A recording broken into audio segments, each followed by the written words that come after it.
వాటినన్నింటినీ కూడా నిర్వీర్యం చేసేయడం. ఓకే, దానివల్ల కంటే కూడా అది మళ్ళీ ఒక 20 సంవత్సరాలు వెనక్కిపోయేటువంటి విధంగా నిర్లక్ష్యంతో ప్రతి ప్రాజెక్టు, ఇప్పుడు సపోజ్ పోలవరం అయితే ఇంకా మీకు చెప్పనవసరంలా, మొన్ననే ముఖ్యమంత్రి గారు చాలా క్లియర్గా ఎంత జగన్ విధ్వంసానికి పోలవరం ప్రాజెక్ట్ ఎట్లా గురైందో మరి ఆ రోజు మీ అందరికీ కూడా విజువల్స్ తోటి సహా చెప్పడం జరిగింది.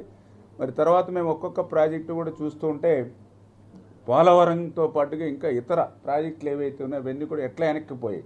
ఇప్పుడు సపోజ్ చింతలపూడి ఉంది, చింతలపూడి వల్ల కూడా దగ్గర దగ్గర 4-5 లక్షల ఎకరాలకి సంబంధించి నాగార్జున సాగర్కి సంబంధించి ఆయకట్టు స్థిరీకరణ చేయొచ్చు.